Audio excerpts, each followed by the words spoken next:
오늘 요절 말씀은 5절 말씀이 되겠습니다.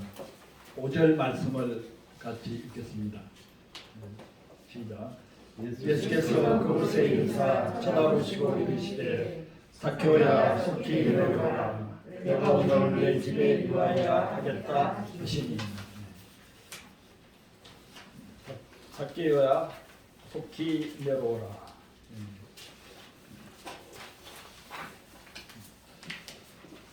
오늘 본문은 여리고에서 일어난 사건에 대한 기록입니다. 여리고는 유대 지역의 관문으로 교통의 요충지입니다. 고고학자들은 세계에서 가장 오래된 도시 중 하나로 여리고를 꼽습니다. 기원전 7000년경에 이미 돌로 쌓은 성으로 도시 전체를 두르고 있었습니다. 기원전 1400년경에 여호수아가 이끄는 이스라엘 민족이 가나안 땅으로 들어가기 위해 맨 처음 점령한 도시가 바로 여리고입니다.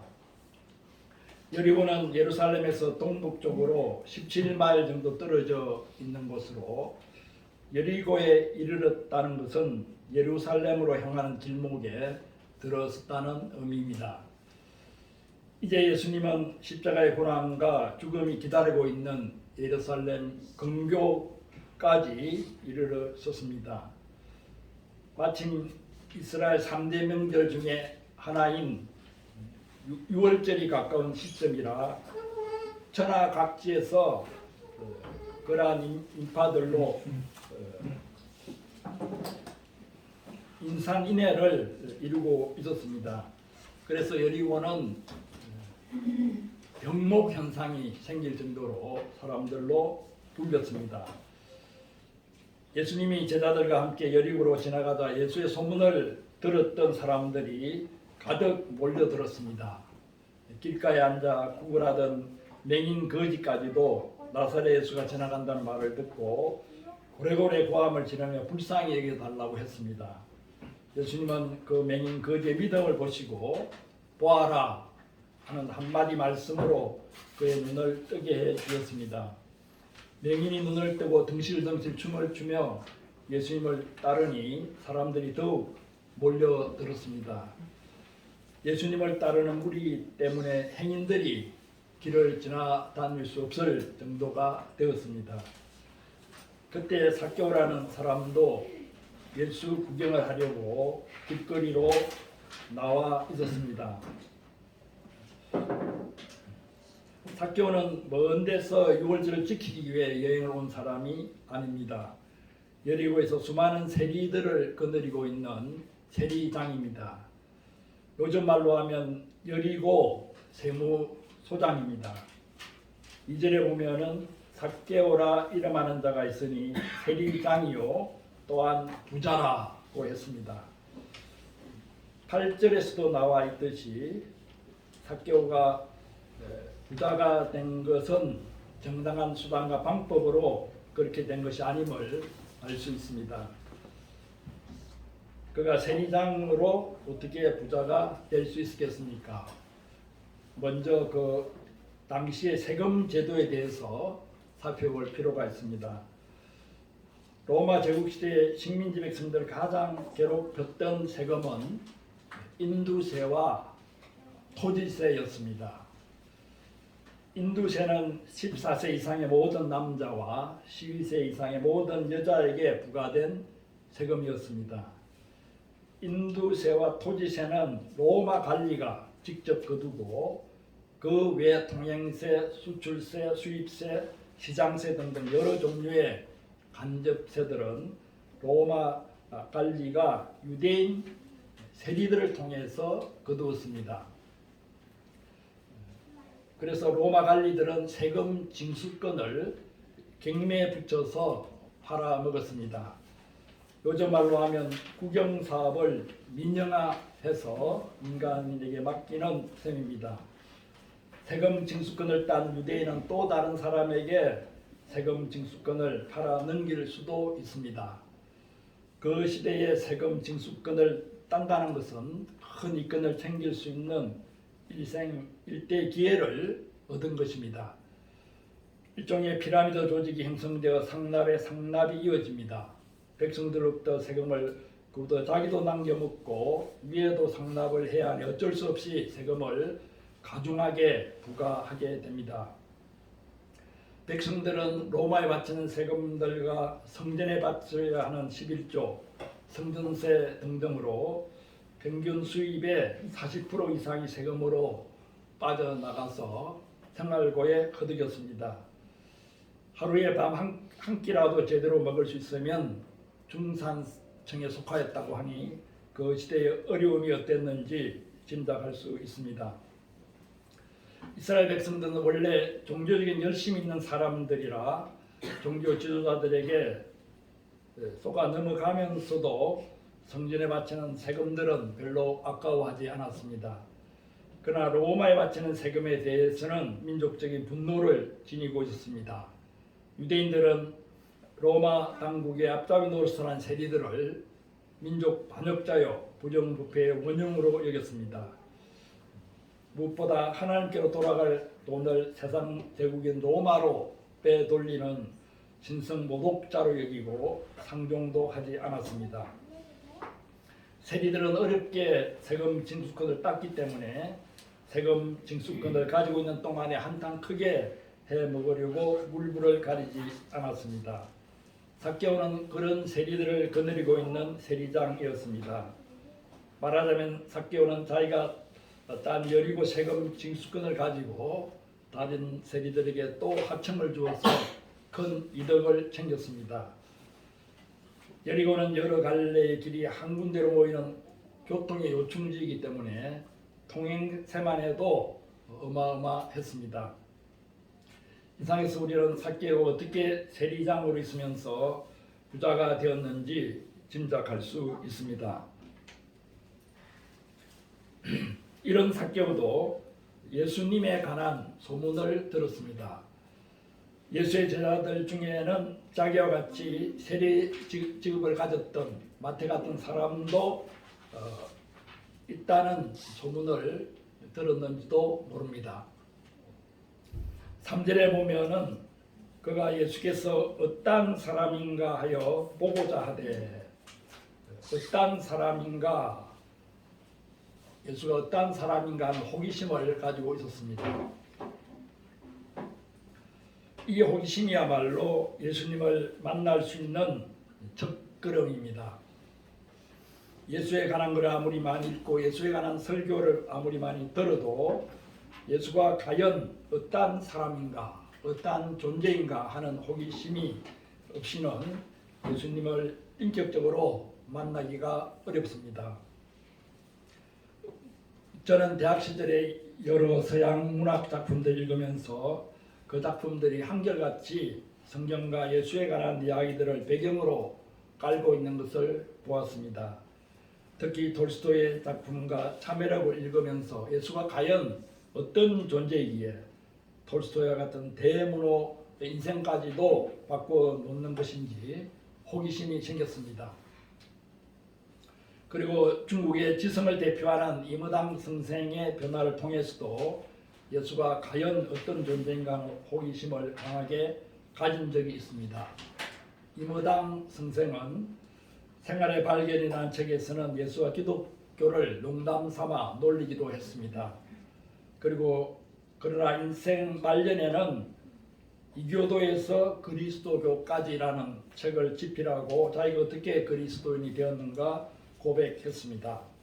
공자 맹자를 비롯한 중국의 철학들과 서양의 여러 사상들을 섭렵하면서 진리를 찾아 헤맨 끝에 결국 예수에게서 진리와 생명을 찾았다고 고백했습니다. 그 길고 긴 과정을 솔직하게 기록했습니다.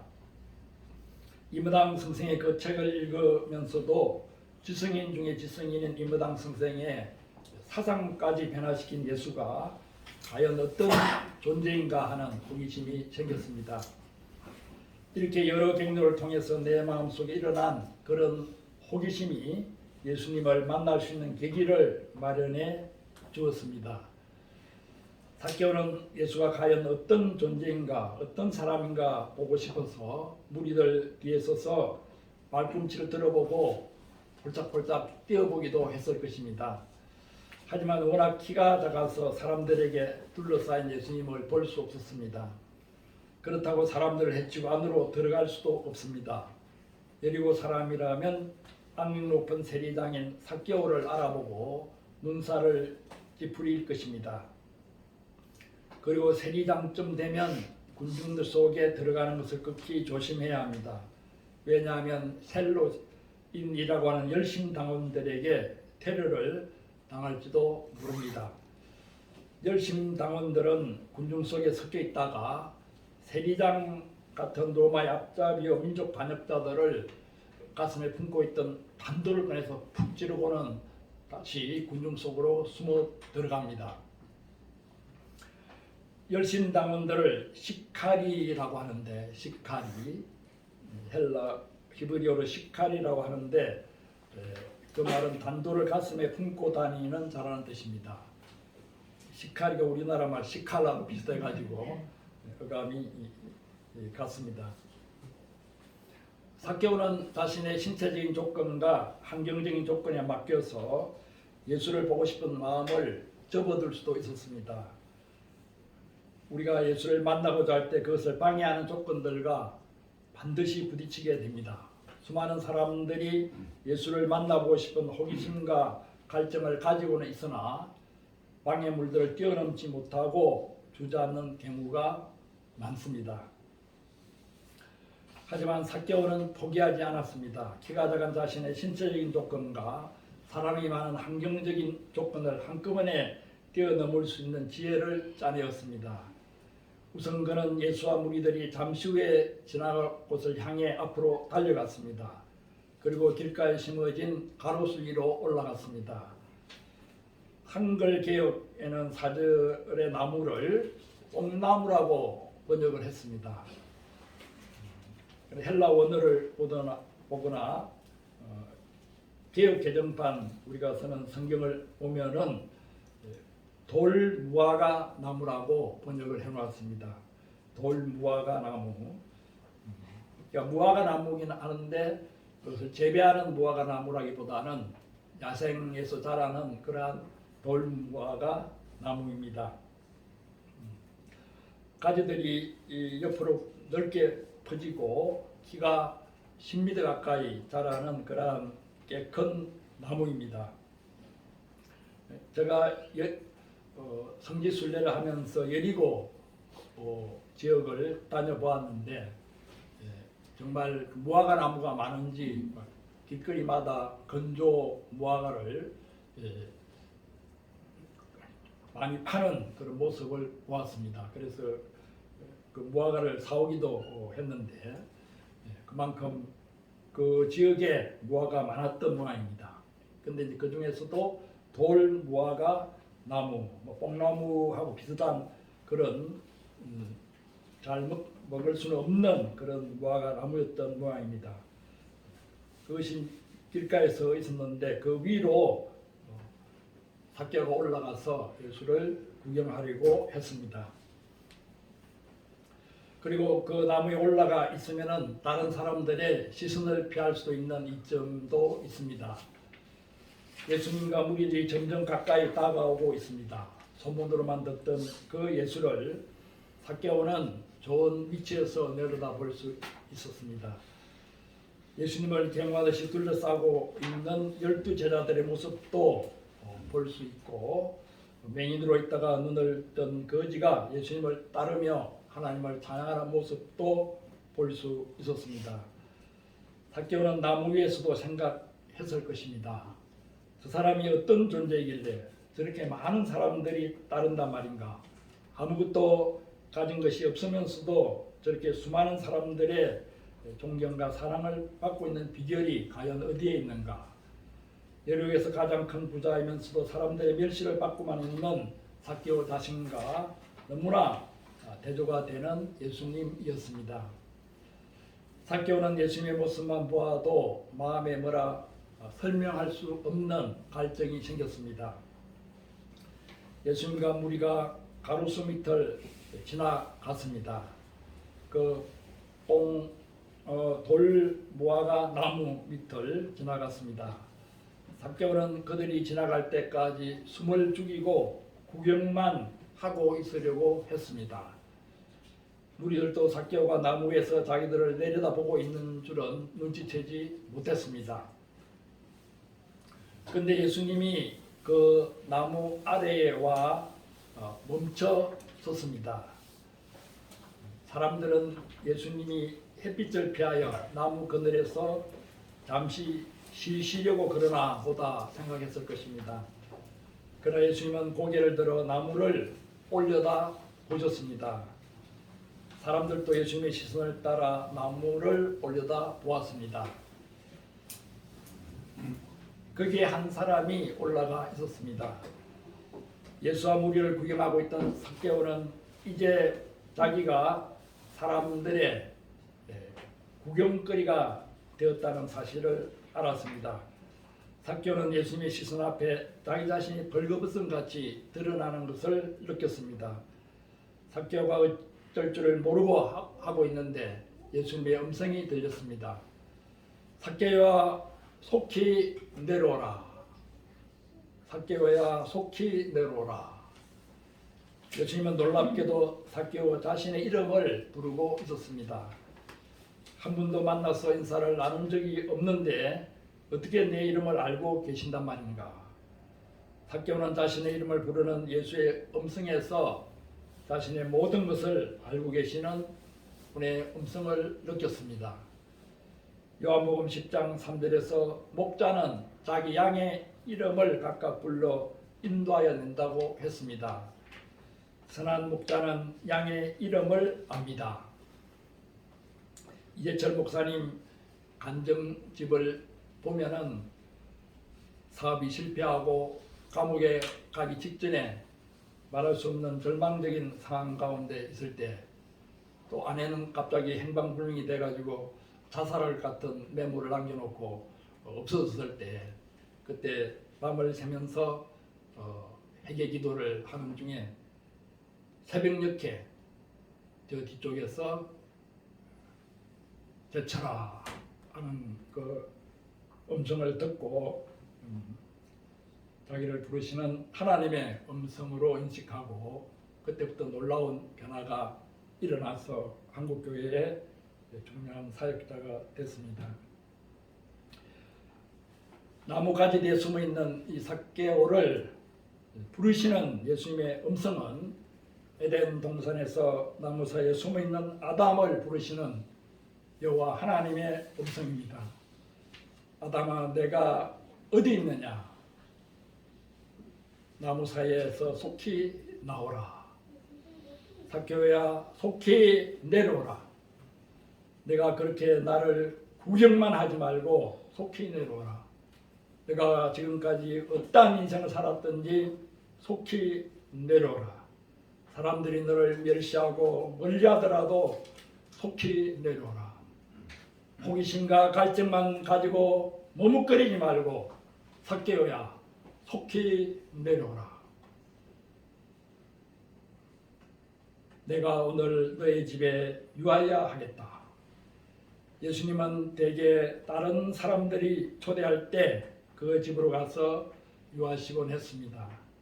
다른 사람이 초대하지도 않았는데 일방적으로 들어가서 유하신 경우는 거의 없습니다. 그런데 오늘 삭개오에게만은 예외적으로 말씀하고 계십니다. 그것은 어쩌면 예수님을 간절히 초대하고 싶은 삭개오의 마음을 이미 읽으셨기 때문입니다. 그렇다면 삭개오의 마음을 초대해 예수님께서 응하신 것이라고 할 수 있습니다.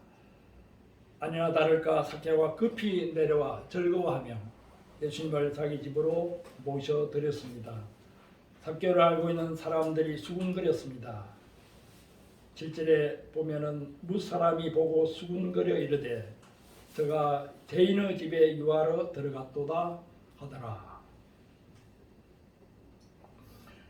그러나 그 사람들은 삭개오의 내면에 일어난 놀라운 변화를 미처 알지 못했습니다. 삭개오는 예수님을 집으로 모시고 친밀하게 많은 이야기들을 나누었습니다. 드디어 삭개오가 예수 앞에 서서 말했습니다. 주여 보시옵소서. 내 소유의 절반을 가난한 자들에게 주겠사오며 만일 누구의 것을 속여 빼앗은 일이 있으면 내 갑절이나 갚겠나이다. 여기서 만일이라고 번역을 해 놓았지만은 이 만일이라는 말은 빼는 것이 낫겠습니다. 만일이라고 하면 삭개오가 토색을 하지 속여 빼앗지 않았을 수도 있다는 느낌을 줍니다. 그의 재산은 대부분 토색, 즉 속여 빼앗아 모은 것이라 해도 과언이 아닙니다. 속여 빼앗은 것은 사배라 같겠나이다. 세리로서 한 100만 원 세금을 매겨야 될 대상인데 욕심을 가지고 400만 원, 500만 원 더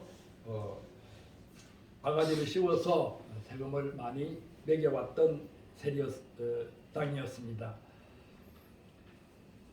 보상법을 보면은 유대법으로는 속여 취한 원금에 그 5분의 1을 더해서 다시 돌려줘야 된다고 되어 있는데 로마법으로는 그 원금의 4배를 돌려줘야 된다고 되어 있습니다.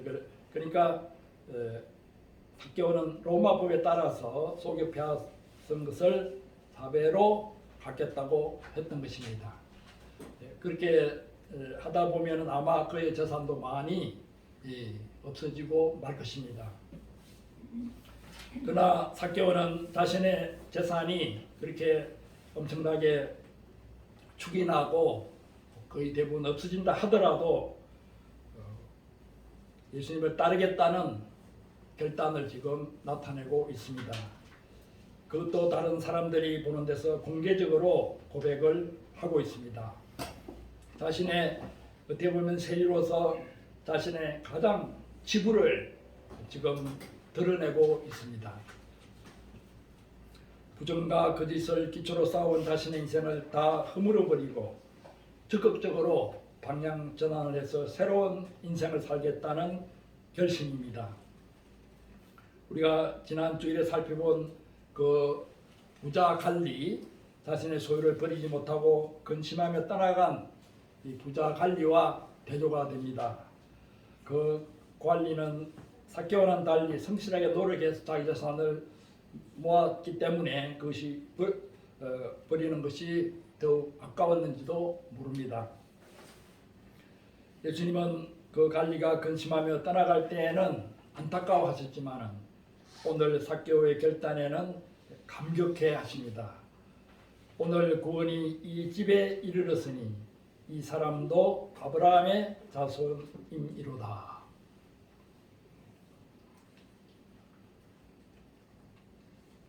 여기서 중요한 것은 삭개오가 어떤 종교적인 의무를 하나님 앞에서 하겠습니다 이렇게 고백하지 않고 있다는 것입니다.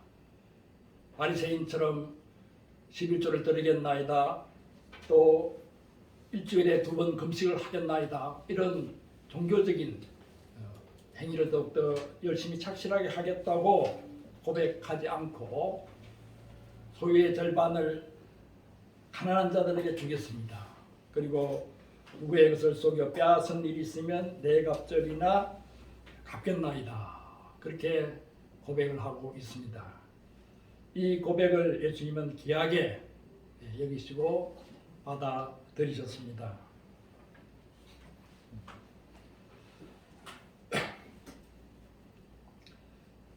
우리가 예수님 시대 또 사도 바울 시대, 이 신약 시대를 보게 될 때에는 하나님께 어떤 물질을 바친다는 개념이 거의 없습니다. 구약에서는 제물을 바치고 희생 그 동물들을 바치고 또 헌금을 바치는 그러한 일들이 많았고 또 거기서 대한 축복의 약속도 있었는데 예수님 시대로 와서는 하나님께 물질을 바치라, 돈을 바치라, 즉 헌금을 하라는 그러한 말씀은 거의 찾아볼 수가 없습니다.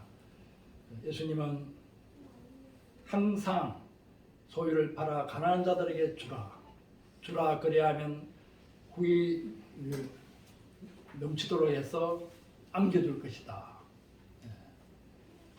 예수님에게 우리들이 주님을 위해서 내가 열심히 봉사하지 않았습니까? 할 때 마지막 심판날에 책망하시면서 어려운 소자에게 물 한 그릇이라도 준 것이 바로 나에게 한 것이다. 그렇게 주는 생활을 강조하셨고 그 주는 생활 자체가 축복임을 강조하셨습니다. 사도 바울이 전 지역을 다니면서 예루살렘에 기근던 성도들을 위해서 연보를 거둘 때에도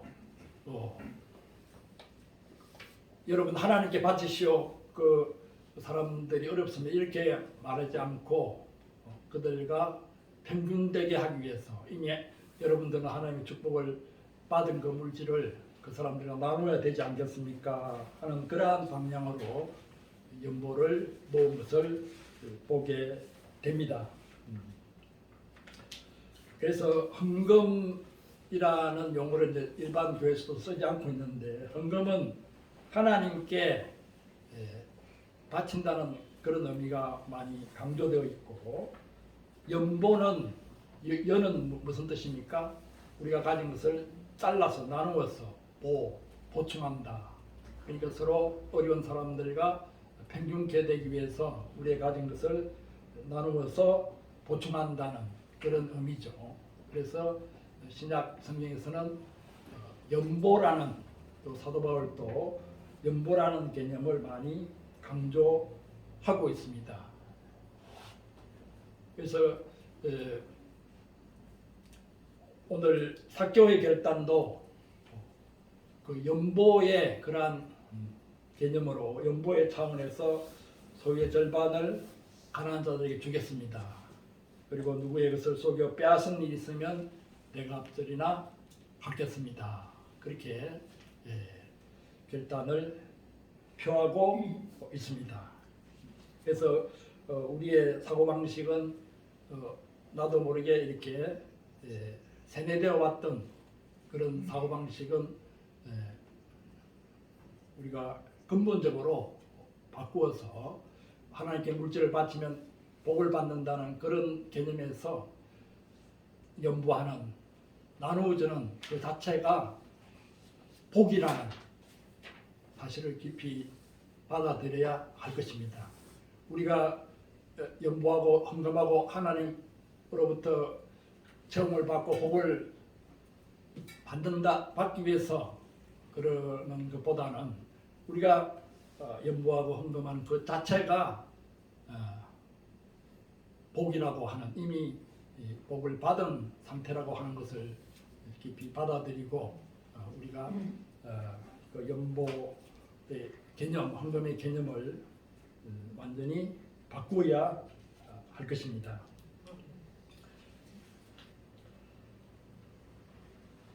삭개오 한 사람의 결단으로 말미암아 삭개오 집안 전체에 구원이 임했습니다.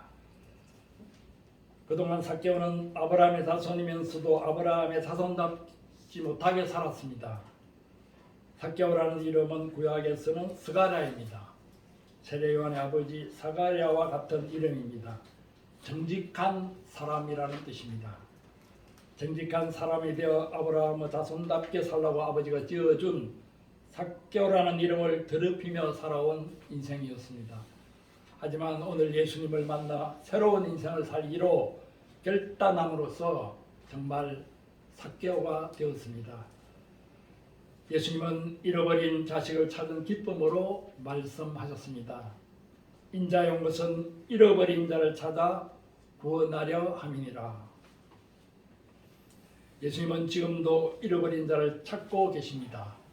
예수님에게로 나아오는 싶지만은 선뜻 결단을 내리지 못하고 삭개오처럼 나무에서 구경만 하고 있는 자들을 부르시고 계십니다. 머뭇거리지 말고 속히 내려오라고 하십니다. 더 나아가 좀 더 우리가 영적인 세계를 체험하고 하나님의 역사를 이루고 하나님의 은혜를 더욱 맛보기를 원하면서도 머뭇거리고 있는 우리들을 향해서 속히 내려오라고 하십니다. 사교야 속히 내려오라. 여러분 마음속으로 자신의 이름을 부르면서 속히 내려오라는 예수님의 음성을 들으시기를 바랍니다. 우리가 한번 같이 해볼까요? 나는 누가니까 누가야 속히 내려오라 해야 되겠죠? 같이 해봅시다. 시작. 누가야 속히 내려오라. 아멘. 오늘 말씀을 마음에 새기면서 잠시 묵도 드리겠습니다.